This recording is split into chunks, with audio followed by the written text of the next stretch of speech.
because you're going to assume the search term that someone searches. You're going to assume that someone's going to walk through your homepage as the front door, and it might be a different page. They're going to click on something and it's going to be broken and you're going to be mortified. And that's exactly what you want. You want to feel like a brand new prospect and see yourself through your prospect's eyes. And that's what I mean by sitting in the buyer's seat. Hi, and welcome back to SaaS Half Full, the only show serving B2B SaaS marketers. I'm Lindsey Groepper, president at Blast Media. And as always, I will be both your host and bartender today. I had a chance to chat today with Gracey Cantalupo, who is the CMO at MentorcliQ. And Gracey has a theory around you must become a good buyer in order to become a great seller. So we're going to unpack that today. And there's a couple of ideas that she shares with us that she has done at MentorcliQ that are going to be big aha moments to a lot of you, because it certainly was the case for me. So if you'd like to, grab a drink and join me as I speak with Gracey from MentorcliQ. Hey, Gracey, welcome to SaaS Half Full. Hi there. It is so good to see you. Gracey and I met last fall in a horrible conditions. We were on a hike in Southern California and happened to get paired up together.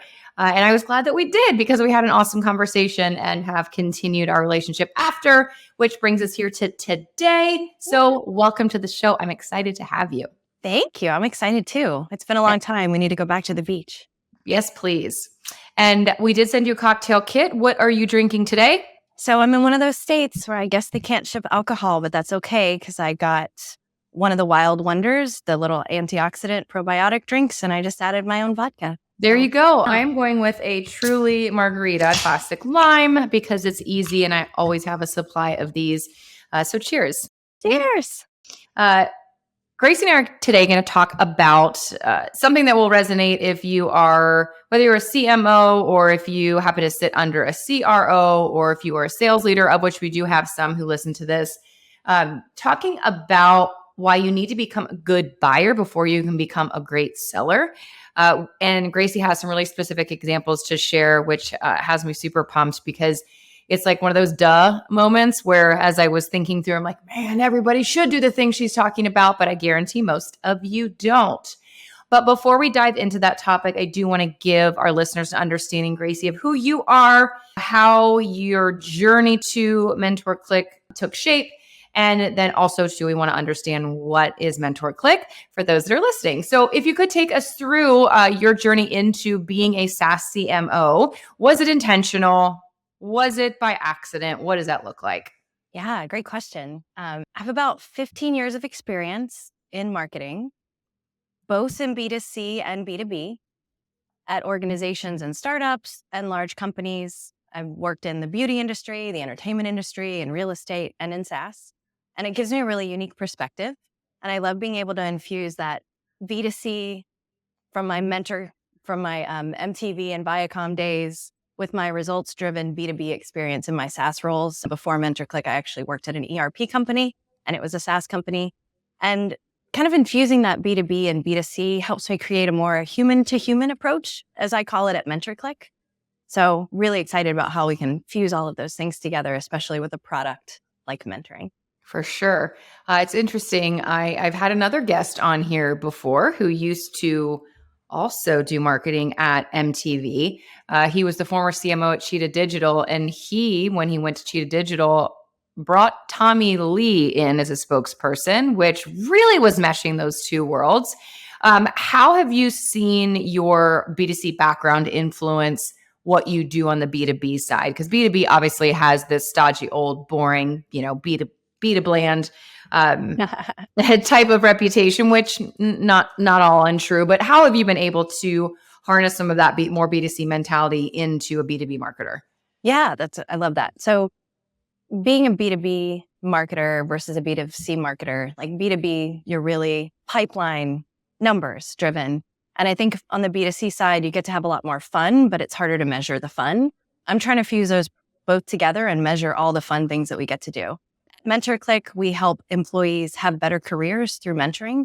And so I get to atone for my reality TV days at MTV and make people's lives better. I used to work on shows like The Jersey Shore and Mob Wives, which were really fun, but hard to measure your impact. Whereas now I could actually measure the impact we're having on people's careers. Right. Are there more people going to the gym and tan and laundry combinations? Right. It's hard to measure. So you mentioned MentorcliQ, mentoring and improving people's lives. Talk to us about the platform itself. I think it's helpful to frame the value of the platform in the context of the problems that a lot of organizations are facing today. And I think that starts with headlines you're all seeing: massive layoffs, quiet quitting, falling short on DEI promises. And all of this leads to employee disengagement and those workers that are left behind picking up all that extra work. And that's leading to ultimately losing great talent. So at MentorcliQ, I'm really excited with what we get to do because we help companies navigate challenge like these. We help employees develop their career, hone their craft, and develop a community at work through mentoring. And most people feel like, oh yeah, mentoring sounds like a good thing. But at MentorcliQ, we can actually measure the results and mentoring ROI and the impact that mentoring has on employee engagement, development, and retention. So we believe every employee deserves to have a great mentor to help them thrive in their career. And our software makes that process easy for the company and for the employees. I wish I could see a show of hands or nod of heads, because I'd like to ask the question, like, raise your hand if you've ever had a shitty mentor experience. And we would get a lot. I have had bad ones. I've been a shitty mentor to people because there's no structure and I don't know what the desired outcome is supposed to be. So having a structure and having a way to measure the impact would be extremely helpful in my past experience. I think some people say, oh, software sounds like structure, sounds like it's too formal, and we just like to do our own thing. I would think of it as intentional mentoring. So we put some intentional things in place, some intentional things that help you mentor better, more efficiently, and help you measure it. Yeah. And when I approached you to be on the show, you had said, we're not going to talk the whole time about MentorcliQ. I want to help marketers, and I have things to say about that. I would love to talk about mentoring. So don't be surprised if I bring it on back to that at the end. We can do both. We can do both. But something that you had said, which is what we ended up sticking with and wanted to talk about today, is to be a better marketer and seller, you have to sit in the buyer's seat. So unpack this for us. Yeah. So I think real simple, buy better, sell better. And there's a few examples I can give that has happened to us recently that has actually impacted our marketing and sales process. I think what happens is we build this sales playbook and we get it approved and we're all excited and we buy tech and we go. And then we don't want to change anything because it took so long to implement it. And then we stop looking at what works. The world changes. The world of work is changing. How buyers buy is changing. And we should always be looking at that. I'm sure I actually had a dentist appointment this morning, so this example could resonate too. The dentist usually never sits in the chair and looks up at the light that's dusty or the ceiling that has water stains on it. So you should walk your own store as if you had a storefront, walk your own virtual business as well. Look at your online presence. And when you say look at your own online presence, now I've looked at I think about our Blast Media website. I've looked at it, more times than I can count. Am I equipped to walk that journey? Am I too close to it? Who should be doing that? Yeah, that's a great question. So I would say it shouldn't be the person that's really close to it. But to back up 2 steps, it's not my idea. I can't take credit for this. This actually is inspired by Rudy Giuliani. In the 70s and 80s, he cleaned up New York City with the broken window theory, is what he called it. And he had graffiti cleaned up off the street. He fixed broken windows because that disarray was attracting more crime. So just by cleaning it up, it made the neighborhood better and it gave people a better impression of the neighborhood. So now let's bring it to our example here. If you walk your own web presence, you'll think in your head, oh, I know I just updated that last quarter and oh yeah, that should be working because I know I worked on that and whatever. You need a stranger to do it or someone at least that doesn't do that every day. So what we do is periodically I hire someone and I use Upwork to do it. Someone that doesn't know I'm MentorcliQ, They don't know anything about our business whatsoever. And I asked them to, hey, hire an online researcher. There's tons of talent out there you can hire. It's not that expensive. And say, hey, pretend you have this problem that you're trying to solve. Go do some web searches, record a video of your search process, and give me your top 5 vendors that you would explore if your boss was asking you for that. And that is an amazing activity because you're going to assume the search term that someone searches. You're going to assume that someone's going to walk through your homepage as the front door, and it might be a different page. They're going to click on something and it's going to be broken and you're going to be mortified. And that's exactly what you want. You want to feel like a brand new prospect and see yourself through your prospect's eyes. And that's what I mean by sitting in the buyer's seat. So I want to underscore that process, which was hiring an online researcher through Upwork. Because when you hear online researcher or researcher, I feel like your brain immediately goes to like high dollar volume. I mean, I'm hiring a research firm. And what you are saying is no, you are hiring a person independently with some very basic parameters to walk that journey. What in the times that you have done that, what did you find? How did that go? One time, because of this well-timed project, they noticed a bunch of our videos were broken.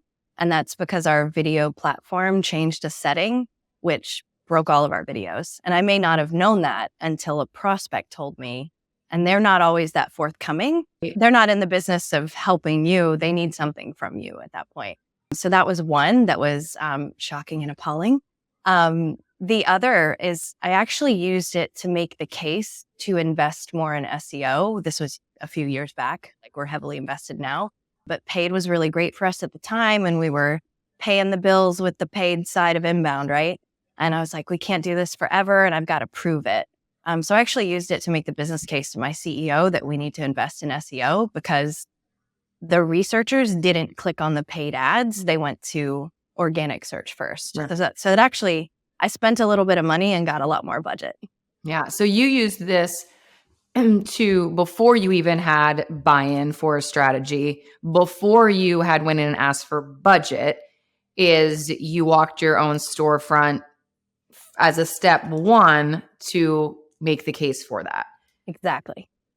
I love that. And I guarantee you there are people who listen to this episode right now and they're like, oh, that's genius. That sounds so easy and makes so much sense. But where I would have gotten stuck is just who do you hire? Yeah. Like that. Outside of like, let me tap, like a friend maybe, but who do you even hire that has zero brand awareness of your brand? So you have to really get outside of that sphere. So when it comes to being a better buyer, so you can be a better seller, what else should you do to help put yourselves in the shoes of your buyer? I think it's common for companies to always be shopping other SaaS companies for little tips and tricks and tactics and ideas, but it's acting. I don't think you can get into the spirit unless you're actually needing to buy technology to solve a problem that your company has. So we can pretend and we can research, but you got to feel the pain and you got to feel what it's like to have a deadline and jump through the hoops to get these demos and make a business case internally. And you need real skin in the game to really feel what your buyers are feeling. We actually identified, I actually got to be a buyer twice last year. And in one of the things, we had a real problem we were solving, which is our sales team had a very outdated method of sharing materials with prospects. They used a tool on LinkedIn, which is better than attaching a huge PDF, which is gross. I hope no one does that. It's better than that, but I had no version control and I had no data. I had no idea what people were engaging with, and I had no idea what content was most closely tied to revenue.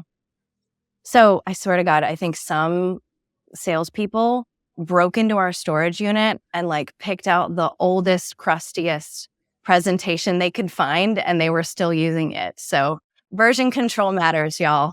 It matters. So I actually went through a process of doing a full sales enablement evaluation.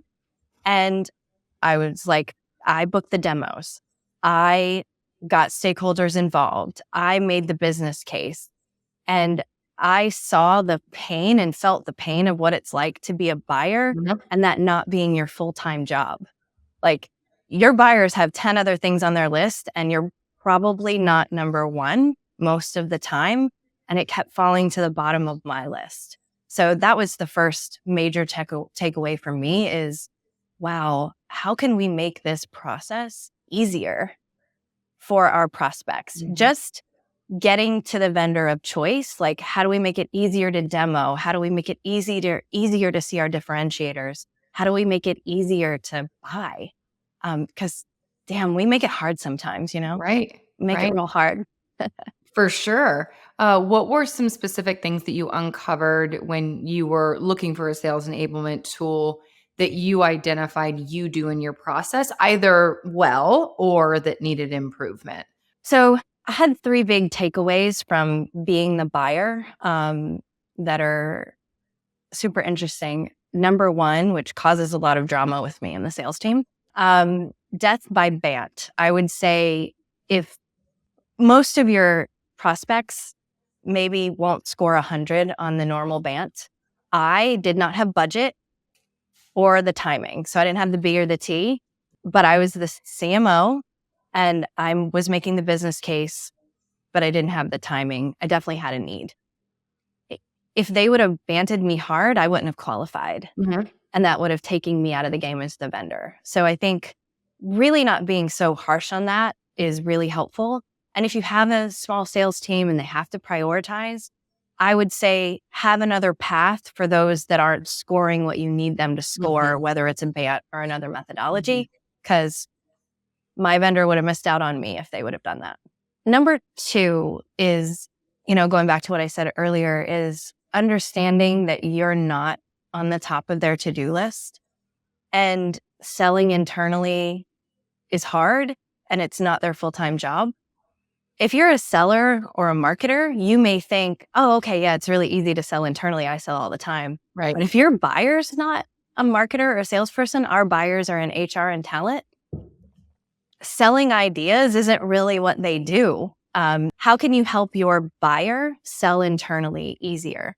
Because what I noticed happens is, I write 10 things down every day that I'm going to try to get done. And that would be on the list. But because I had to sit down and figure out how, and I don't have my next actions for that, it moves to the bottom. I'll pick that up tomorrow. I swear I'll do it first thing. And it keeps moving. There goes your sales time, y'all. Like, that really extends your sales cycle if you can't make that easier. So what I've done with our sales team is I've shared that feedback back with them. And I didn't just raise a flag. As a marketing team, I always find it like we have to bring a solution with us as well if we're going to complain to sales about something. But I think if you give your buyers a very easy plan to follow with milestones, like we do with mentoring, it'll keep things on track. And then you'll catch it early when things are falling out of pace and you can help them out. Because sometimes sellers will go, okay, I sent them everything they need and they have an internal meeting next week. I'll follow up after the meeting. Oh, I pushed the meeting because this happened or whatever. Like, you got to make sure those milestones happen. Yep. And you got to be a good partner. And then last, but certainly not least, you have to figure out how to operationalize these things between sales and marketing. It's not an email. It's not a pithy, smart comment you make in a meeting. It's not even one meeting focused around your learnings. There has to be continuous sales and marketing alignment. And so what we do at MentorcliQ, just like we help our clients with mentoring programs, we do mentoring programs too. And we have mentoring silo busters. And what we do is we get someone from every phase of the customer journey involved in a silo buster. So you've got someone from marketing, sales, product, growth, and success together, understanding each other's day-to-day, sharing learnings like my buying process learnings, and making sure we all understand what other people's sticking points are. How are we making our coworkers' jobs harder? How can we make their job easier so we can in turn make the buying job easier? And setting those up on a normal basis, continuously sharing that knowledge in a silo buster mentoring program has been extremely helpful for us. And I hope all your listeners start thinking about, oh yeah, I could definitely bust down some walls and some silos between my sales and marketing teams. I am sure. And this really resonates with me because I sell. It's what I do for Blast Media, as I'm on the front lines of customer acquisition for us. And but I'm a buyer of software for our agency, and I'm in the process right now of looking for two solutions. And I'm the worst freaking buyer. I'm the worst. And I'm like, as someone who sells, like it has opened my own eyes. Like, okay, this is helpful for me in understanding that whole process, because I'm what you described, which is it's a priority, but it's like not the priority. So I will push it and push it. It's on the to-do list. I have literally said, I have a meeting with my partner on Friday and we're going to discuss this. So I should know something by the end of next week. Well, guess what happens? Yep. Didn't have the meeting on Friday because we're running around. And so, but of course I don't update them. And so the next one is like, hey, how'd that meeting go? I'm like, oh shit, it didn't happen. My bad. So it's like, we've all experienced as buyers really bad experiences. I'm sure there's people listening today. They're like, oh, yes, but are our buyers having that experience? Like, are we the bad sellers too? And there might be a few things that hopefully you'll have picked out from this conversation. We're like, yeah, we need to take a look at that. For me, definitely having someone else, hiring someone to walk through your journey, and not just looking at your website, but Gracey, what stood out to me was taking that discovery journey. So here's the problem you're having. What would you search? Where does that take you? What do you click on? What do you not? Then once you get to our website, because I would imagine there are times when the problem that they're searching for actually doesn't even lead them to the company that's hired them to do it, which is a problem in and of itself. But this idea of, or the topic of mentoring, I know it's not our focus for today, but I do want to bring it back because I have been someone who is very willing to be a mentor. And I've done it through organizations like my alma mater reached out and asked me to mentor students. We've done it internally as an agency. And I've had random people kind of hit me up on like LinkedIn, like, would you be a mentor? But the times I've done it, I use the word unstructured in that it was basically, here, two people, meet. Who's driving it? Like, am I supposed to lead it? Is the mentee supposed to lead it? And then also, what's the desired outcome of it? And maybe I'm not thinking about mentoring the right way. Who should be leading that? And then the desired outcomes may be different for everyone, but what are some standard outcomes of good mentorship programs? I think step one is mentees, like someone who wants to find a mentor, should do better with how they ask. So I think instead of being like, Lindsey, will you be my mentor? They should say, Lindsey, I was really impressed with X, Y, and Z. This is the skill set I want to build in my career because I want it to bring me to here. I would love it if you would just spend half an hour with me and I can pick your brain. Don't ask for someone to be your mentor cold. Like, get to know them a little bit better. Think about what you want and how it's going to help you. Flatter them and ask them for like a little itty bit of time.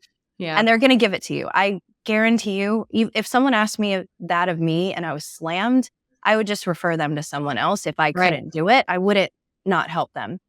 You'll probably get a 30-minute meeting and then do the vibe check. Are you going to learn what you think you're going to learn? Do you like this person? Do you want to spend time with this person? Then go in for the ask as the mentee and be like, hey, I loved our time together, Lindsey. Would you be open to meeting with me once? You don't even have to call it, will you be my mentor? Because I understand sometimes that's a little scary, right? Hey, can we meet once a quarter for an hour? And like, I'll email you ahead of time the things I want to talk about so you can process it. And I just want to get your feedback on these things. And then you set the meeting as the mentee, and then we meet. I take notes. Lindsey gives me feedback and action items. I go do them. Great. I'm going to book our next one for next month or next quarter. And then I think that would kill a lot of the bad mentoring first impressions off the bat. And I think a lot of mentors think, oh, I don't have time to like carry this whole thing. the mentee should drive it a little bit more. That's been my experience, where it's all of a sudden it's a burden on me, right? And the time is already the burden if it is not being spent in any way that adds value to either party. And that's where I have felt it really break down, is that the responsibility then has been on me to drive it. But I don't know what the person wants or what skill set, they're looking to grow. And that shouldn't be on you to figure out. Yes. So all of you listening, if you are seeking a mentor, Gracey just told you how to make the ask. Uh-huh. And the onus is on you, dear mentee, to drive the conversations and the outcomes that you want. This has been awesome. Is there anything else that you want to share that we didn't have a chance to tackle? No, I think we got it all. Got it all. Well, as I end every episode, I ask my guests if they have a favorite or signature toast to send us out. Ooh. Do you have one to share? Potentially an Italian toast, which I think I know what that one is. I don't speak Italian. My husband's the Italian one, but I have a different toast. Little bit of context first. So our marketing team has a nickname that was given to us by a competitor, and it's kind of a fun little story, and I'll end it with the toast. We went to a big industry convention, had a big presence. We had our blingy lanyards, which for those of you who can't see, it's shiny and it's purple. Purple's our color. I'm wearing a sparkly shirt. We're shiny over here. That CEO talked to our CEO at lunch. He was like, great presence. Good to see more of us here. You guys are glitzy. I kind of made a face. And when the CEO told me that, I was like, I love that. And so that's marketing's nickname now is we are. We're Team Glitzy. So stay glitzy out there, y'all. I love it. Glitzy is not on brand for me, but I'm going to say it. I'm going to say stay glitzy out there, y'all, just like you did. I will drink to that. Thanks again to Gracey for joining me on SaaS Half Full. Love that conversation. I kept bringing it back to mentoring because it is something that I've experienced that is a problem that needs a good solution like MentorcliQ. But love the idea she gave around hiring an independent internet researcher to walk your buyer's journey and walk through your own storefront. Hopefully that's something that you all can take away and potentially leverage at your own company. But as always, I appreciate you tuning in and listening. And until next time, bottoms up.